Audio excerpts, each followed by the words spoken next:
శాసనసభ్యులు మందుల సామెల్ గారు,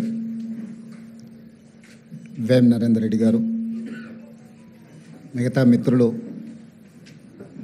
ఈ పత్రికా సమావేశంలో పాల్గొనడం జరిగింది. ప్రధానంగా ఈ పత్రికా సమావేశంలో రెండు అంశాలను పాత్రికేయ మిత్రులకు వివరించాలని ఈ సమావేశాన్ని ఏర్పాటు చేయడం జరిగింది. మొదటిది, గత 4-5 రోజులుగా దేశవ్యాప్తంగా దుమారం, వివాదం, వాదనలు, ప్రతివాదనలు, ఆరోపణలు, ప్రత్యారోపణలు జరుగుతూ ఉన్నాయి. దానికి Gautam Adani group of companies కేంద్ర బిందువుగా ఈ చర్చలు కొనసాగుతున్నాయి.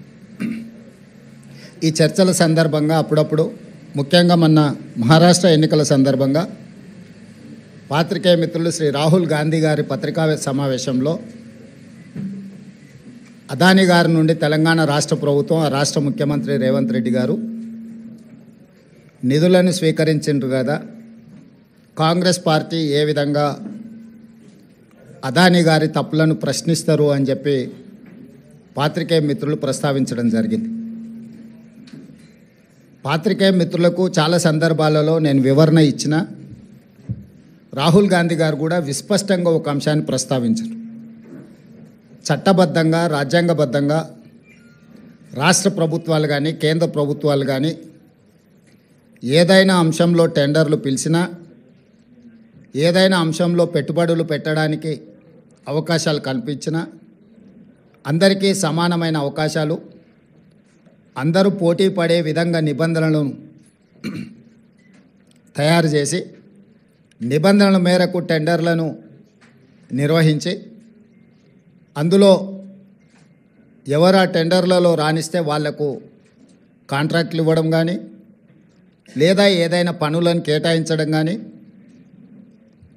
ఏదైనా విషయాలతో అదానీనే కాదు, అంబానీ కావచ్చు, టాటా కావచ్చు, బిర్లా కావచ్చు, ఈ దేశంలో ఉండే ఏ సంస్థలకైనా రాజ్యాంగబద్ధమైన రక్షణ ఉంటుంది, వాళ్ళు పెట్టుబడులు పెట్టడానికి అవకాశం ఉంటుందని రాహుల్ గాంధీ గారు వివరించడం జరిగింది. అయినా జర్నలిస్టులు కావచ్చు, రాజకీయ పార్టీలు కావచ్చు, పదే పదే తెలంగాణ రాష్ట్ర ప్రభుత్వానికి ప్రతిష్టాత్మకంగా తెలంగాణ రాష్ట్ర ప్రభుత్వం భావించి ప్రారంభించిన యంగ్ ఇండియా స్కిల్స్ యూనివర్సిటీకి కార్పస్ ఫండ్ కింద రాష్ట్ర ప్రభుత్వం నిధుల స్వీకరణ కోసం చేస్తున్న ప్రయత్నంలో భాగంగా చాలా సంస్థలు ముందుకొచ్చి రాష్ట్ర ప్రభుత్వం ప్రారంభించిన ప్రతిష్టాత్మకమైన యంగ్ ఇండియా స్కిల్స్ యూనివర్సిటీకి నిధులను ఇవ్వడం జరిగింది. దాంట్లో భాగంగానే అదానీ సంస్థ కూడా 100 కోట్ల రూపాయలను కార్పొరేట్ సోషల్ రెస్పాన్సిబిలిటీ కింద తెలంగాణ రాష్ట్ర ప్రభుత్వం ప్రారంభించిన యంగ్ ఇండియా స్కిల్స్ యూనివర్సిటీకి ఇస్తాము అని చెప్పి ఆమోద లేఖ ఇవ్వడం జరిగింది.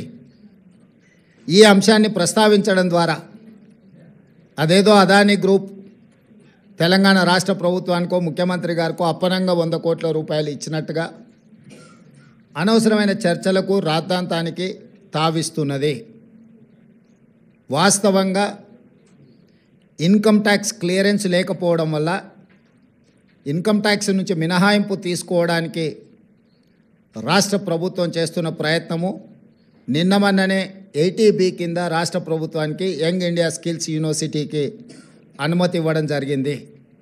ఇప్పటి వరకు ఏ సంస్థ నుంచి కూడా తెలంగాణ రాష్ట్ర ప్రభుత్వం తన ఖాతాలోకి 1 రూపాయి కూడా తీసుకోలేదు, ఇంక్లూడింగ్ అదానీ. అయితే అనవసరమైన చర్చలలో తెలంగాణ ప్రతిష్ట కానీ, వ్యక్తిగతంగా నా గురించి చర్చ జరగడం, మా మంత్రివర్గ సహచరులకు నాకు ఎలాంటి సుతారము ఇష్టం లేదు. అందుకే స్పష్టంగా నిన్ననే రాష్ట్ర ప్రభుత్వం తరఫున అదానీ గ్రూప్ ఆఫ్ కంపెనీస్కి మా అధికారి జయేష్ రంజన్ ద్వారా లేఖ రాయడం జరిగింది. జరుగుతున్న వివాదాలు, ఆరోపణలు, రకరకాల పరిస్థితుల వల్ల తెలంగాణ రాష్ట్ర ప్రభుత్వం మీరు ముందుకు వచ్చి ఉదారంగా తెలంగాణ యంగ్ ఇండియా స్కిల్స్ యూనివర్సిటీకి ఇస్తాన్న 100 కోట్ల రూపాయలను తెలంగాణ రాష్ట్ర ప్రభుత్వము స్వీకరించడానికి సిద్ధంగా లేదు. కాబట్టి దయచేసి మీ 100 కోట్ల రూపాయలను యంగ్ ఇండియా స్కిల్స్ యూనివర్సిటీకి బదిలీ చేయొద్దు అని చెప్పి విస్పష్టంగా వారికి లేఖ రాయడం జరిగింది. ఈ పత్రికా సమావేశం ద్వారా పక్క రాష్ట్రాలు పక్క దేశాలలో అదానీ గ్రూప్ ఆఫ్ కంపెనీస్ మీద జరుగుతున్న వివాదానికి తెలంగాణ రాష్ట్ర ప్రభుత్వానికి ఎలాంటి సంబంధం లేదు. అదేవిధంగా ఒక గొప్ప ఉద్దేశంతో లక్షలాది తెలంగాణ నిరుద్యోగ యువకులకు సాంకేతిక నైపుణ్యాన్ని నేర్పించడం ద్వారా ప్రపంచంతో పోటీ పడాలన్న ఆలోచనతోని యంగ్ ఇండియా స్కిల్స్ యూనివర్సిటీని ప్రారంభించినము. ఒక సదుద్దేశంతో ఒక గొప్ప ఆలోచనతో ప్రారంభించిన యూనివర్సిటీ వివాదాలకు లోను కావడం నా మంత్రివర్గ సహచరులకు నాకు తెలంగాణ రాష్ట్ర ప్రభుత్వానికి ఇష్టం లేదు. అందుకే తెలంగాణ రాష్ట్ర ప్రభుత్వము అదానీ సంస్థ నుంచి 100 కోట్ల రూపాయలను స్వీకరించకూడదు అని నిర్ణయం తీసుకున్నది. ఈ విషయాన్ని మీడియా మిత్రుల ద్వారా సమాజానికి మేము చెప్పదలుచుకున్నాము. అనవసరమైన వివాదాలలో మా రాష్ట్ర ప్రభుత్వాన్ని మమ్మల్ని లాగొద్దు అని చెప్పి మీడియా మిత్రులందరికీ కూడా నేను సూచన చేస్తున్నా. రాజకీయ పార్టీలకు కూడా నేను సలహా ఇవ్వదలుచుకున్నా.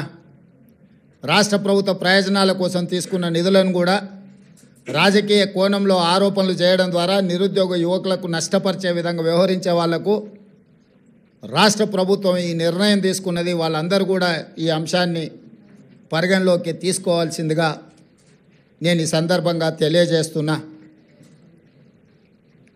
అదేవిధంగా ప్రతిసారి ఢిల్లీకి ముఖ్యమంత్రి కానీ మంత్రులు కానీ పర్యటనకి వెళ్ళాలనుకున్నప్పుడల్లా మీడియా మిత్రులు మంత్రివర్గ సమావేశం, అధిష్టానంతో చర్చలు అయిపోయింది. మంత్రివర్గం శాఖలు బంద్ చేయడం, శాఖలలో కూడా మళ్ళా ఎవరికి ఏది ఇవ్వాలనో అన్నిటినీ మీరే నిర్ణయిస్తున్నారు.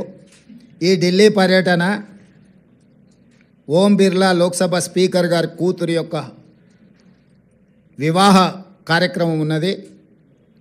గతంలో నేను, ఉత్తమ్ కుమార్ రెడ్డి గారు, కోమటిరెడ్డి వెంకటరెడ్డి గారు పార్లమెంట్లో సభ్యులుగా మేము ఉన్నాం. వారితో మాకు వ్యక్తిగతంగా పరిచయం ఉన్నది. వారు ప్రత్యేకంగా ఆహ్వానించారు కాబట్టి ఓం బిర్లా కూతురు వివాహానికి హాజరు కావాలి అని చెప్పి నేను, ఉత్తమ్ కుమార్ రెడ్డి గారు ఢిల్లీకి వెళ్తున్నాము. ఈ పర్యటనకు రాజకీయ ప్రాధాన్యత లేదు. ఈరోజు సాయంత్రం వివాహ కార్యక్రమంలో పాల్గొని రేపు తెలంగాణకు సంబంధించిన లోక్సభ రాజ్యసభ సభ్యులతో ఒక సమావేశాన్ని ఏర్పాటు చేసి రాష్ట్ర ప్రభుత్వానికి రావాల్సిన నిధులు, ఇవ్వవలసిన అనుమతుల మీద కేంద్ర ప్రభుత్వంలో మంత్రులను ప్రధానమంత్రితో సహా లోక్సభలో ప్రస్తావించడానికి అవసరమైన విషయాలను వాళ్ళతో చర్చించి వాళ్ళకు కొన్ని సూచనలు చేసి దానికి సంబంధించిన లేఖలు మా పార్లమెంట్ సభ్యులందరికీ కూడా ఇచ్చి పార్లమెంట్లో ప్రస్తావించడానికి అవసరమైన సమాచారాన్ని వాళ్ళకి ఇవ్వడం ద్వారా తెలంగాణ రాష్ట్ర ప్రజల యొక్క ప్రయోజనాలను, రాష్ట్రానికి రావాల్సిన నిధులను, అనుమతులను రాబట్టుకోవడానికి ఒక కార్యాచరణ రేపు నిర్ణయించుకుంటాము. అదే కాకుండా ప్రధానంగా ఎయిర్పోర్ట్స్ విషయంలో, మెట్రో రైలు విషయంలో, అదేవిధంగా నీటి కేటాయింపుల విషయంలో ఇట్లా ప్రధానమైన అంశాలు కేంద్ర ప్రభుత్వం దగ్గర దీర్ఘకాలికంగా వాయిదా పడుతూ వస్తున్నాయి. రేపు ఎవరైనా మంత్రులు అందుబాటులో ఉంటే అది డిఫెన్స్ కావచ్చు, అర్బన్ డెవలప్మెంట్ కావచ్చు, జలశక్తి కావచ్చు, ఎయిర్పోర్ట్ అథారిటీ రిలేటెడ్ ఇష్యూస్ కావచ్చు, మంత్రులు ఎవరైనా ఉంటే రేపు అపాయింట్మెంట్స్ ఒకవేళ దొరికితే అందుబాటులో ఉన్న ఎంపీలు, అందుబాటులో ఉన్న మంత్రులము ఆయా కేంద్ర మంత్రులను కలిసి రాష్ట్రానికి రావాల్సిన నిధులను, అనుమతులను రాబట్టుకోవడానికి ప్రయత్నం చేస్తాము. ఈ ఢిల్లీ పర్యటన ఇంతే. కొంతమంది హరాజ్ పాట పాడినట్టు 26సారి, 27సారి, 28సారి అని ఇట్లా హరాజ్ పాటలు పాడుతున్నారు. వాళ్ళలాగా పైరవీల కోసమో, కాళ్ళు పట్టుకోవడానికో, కేసులను ఎత్తేయించుకోవడానికో, మోడీ ముందు మొక్కలిల్లడానికో ఢిల్లీకి వెళ్ళడం లేదు. కేంద్ర ప్రభుత్వాన్ని అవసరమైతే నిలదీసైనా రాష్ట్ర ప్రభుత్వానికి రావాల్సిన నిధులు, అనుమతులను తెచ్చుకోవడానికే మేము ఢిల్లీ పర్యటన చేస్తున్నాము. ఎవరి కాల్లో పట్టుకోవడానికో, కేసుల నుంచి తప్పించుకోవడానికో, గవర్నర్ నుంచి అనుమతి ఇవ్వకుండా ఆపుకోవడానికో మా ప్రయత్నం కాదు. వాళ్ళకి నేను సూచన చేస్తున్నా, మీరు 10 సంవత్సరాలు నిర్లక్ష్యం చేయడం వల్ల రాష్ట్రానికి తీరని అన్యాయం జరిగింది. కేంద్ర ప్రభుత్వాన్ని ప్రశ్నించాల్సిన మీరు కేంద్ర ప్రభుత్వంతో అంటగాగి మనకు బయ్యారం ఉక్కు కర్మాగారం కావచ్చు, కాజీపేట రైల్వే కోచ్ ఫ్యాక్టరీ కావచ్చు, IIITలు కావచ్చు, లేకపోతే గిరిజన యూనివర్సిటీ కూడా 10 సంవత్సరాలు ఆలస్యం కావచ్చు, ఎన్టీపీసీ ద్వారా ప్రారంభించాల్సిన 4000 మెగావాట్ల విద్యుత్ అంశం కావచ్చు, బ్యాక్వర్డ్ డిస్ట్రిక్ట్స్ డెవలప్మెంట్ ఫండ్స్ కావచ్చు, బీఆర్జీఎఫ్, ఇట్లాంటివి కూడా చాలా విషయాలలో తెలంగాణ రాష్ట్రానికి 10 సంవత్సరాలలో వేల కోట్ల నష్టం జరిగింది. అది మన హక్కు, ఎవరి దయనో కాదు. మన హక్కుల కోసం మనం ఢిల్లీలో పర్యటించాలి, కేంద్ర ప్రభుత్వాన్ని కలవాలి, కేంద్ర ప్రభుత్వం నుంచి నిధులు తెచ్చుకోవాలి. ఇది భారతీయ జనతా పార్టీ ట్రెజరీ నుంచి ఇవ్వడం లేదు, కేంద్ర ప్రభుత్వ ట్రెజరీ నుంచి ఇవ్వాల్సి ఉంది. ఇది ఫెడరల్ స్ట్రక్చర్ ఉన్న ప్రభుత్వము, యూనియన్ ఆఫ్ స్టేట్స్. వివిధ రాష్ట్రాలతో కూడుకున్న కేంద్ర ప్రభుత్వం వివిధ రాష్ట్రాలకు ఇవ్వాల్సిన నిధులను ఖచ్చితంగా ఇవ్వాల్సిందే. రాజకీయ పక్షపాత వైఖరితోనే నిర్లక్ష్యం వహించిన, లేకపోతే అన్యాయం చేసినా ప్రస్తావించడానికి పర్యటన చేయాలి. మన అంశాలను వాళ్ళ దృష్టికి తీసుకెళ్లకుండా రాష్ట్రానికి నిధులు వస్తాయనో, అనుమతులు వస్తాయనో ఫామ్ హౌస్లో పండుకుంటే రాష్ట్ర ప్రజలకు ప్రయోజనం ఉండదు. అందుకే ఎన్నిసార్లైనా వెళ్తాము ఢిల్లీకి. తప్పకుండా ఢిల్లీ నుంచి రాబట్టుకోవాల్సిన నిధులను అన్నిటినీ రాబట్టుకుంటాము. అప్పుడే తెలంగాణ రాష్ట్రం అభివృద్ధి జరుగుతుంది. తెలంగాణ రాష్ట్ర హక్కులను మనం కాపాడిన వాళ్ళం అవుతాము. మీ కడుపు మంట మాకు తెలుసు, మీ దుఃఖము మాకు తెలుసు. మీ కడుపు మంట కోసమో మీ దుఃఖం కోసమో మీరు పెడుతున్న కాకి గోలను మేము పట్టించుకోము.